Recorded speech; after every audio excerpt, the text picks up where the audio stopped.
కామారెడ్డి జిల్లా కోర్టులో assistant public prosecutor Ashok Naik, constable Sanjay ACB అధికారులకు చిక్కారు. గతంలో 2018లో ఓ కేసు రిజిస్ట్రేషన్ అయింది. కాగా ఆ కేసు ముగించే క్రమంలో బాధితుల వద్ద 15,000కు ఒప్పందం కుదుర్చుకున్నారు. 10,000 రూపాయలు బాధితులు డబ్బులు ఇచ్చే క్రమంలో ఏసీబీ దాడుల్లో పట్టుబడ్డారు అని అవినీతి నిరోధక శాఖ డీఎస్పీ శేఖర్ గౌడ్ తెలిపారు. తదుపరి విచారణ చేపట్టిన అనంతరం నాంపల్లి కోర్టులో హాజరుపరుస్తామని తెలిపారు. అలాగే వారి ఇంట్లో కూడా సోదాలు జరుగుతున్నాయని తెలిపారు. ఈ కార్యక్రమంలో ఏఎస్పీ చైతన్య రెడ్డి, కామారెడ్డి పట్టణ సిఐ చంద్రశేఖర్ రెడ్డి, పోలీస్ సిబ్బంది పాల్గొన్నారు.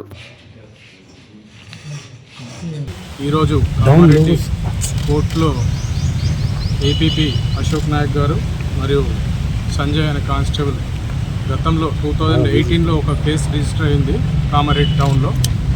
ఆ కేసులో ఉన్నటువంటి అక్యూజ్డ్ ఇప్పుడు ఆ కంప్లైంట్ దగ్గర 15,000 రూపీస్ డిమాండ్ చేశారు లంచం.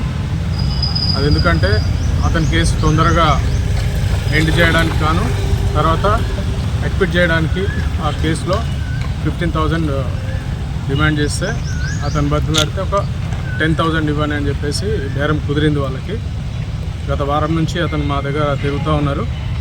ఈరోజు ఆ 10,000 ఏదైతే లంచం డబ్బులు ఉన్నాయో అది కలెక్ట్ చేసుకుని అతను మా దగ్గర రావడం జరిగింది. ఈరోజు అశోక్ కుమార్ నాయక్కి మరియు సంజయ్కి ఇస్తుండగా రెడ్ హ్యాండెడ్గా పట్టుకోవడం జరిగింది ఏసీబీ. తద్వారా వాళ్ళను ఈరోజు విచారించి రేపు నాంపల్లి కోర్టు ఏసీబీ కోర్టులో రిమాండ్ నిమిత్తం వాళ్ళు అక్కడికి తరలించడం జరుగుతుంది.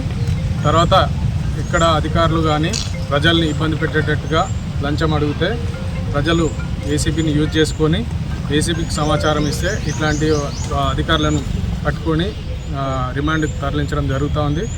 1064 అని టోల్ ఫ్రీ నెంబర్ ఉంది.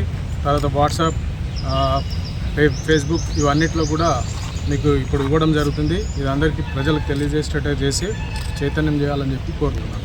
మరిన్ని అప్డేట్స్ కోసం మా ఛానల్ని సబ్స్క్రైబ్ చేయండి.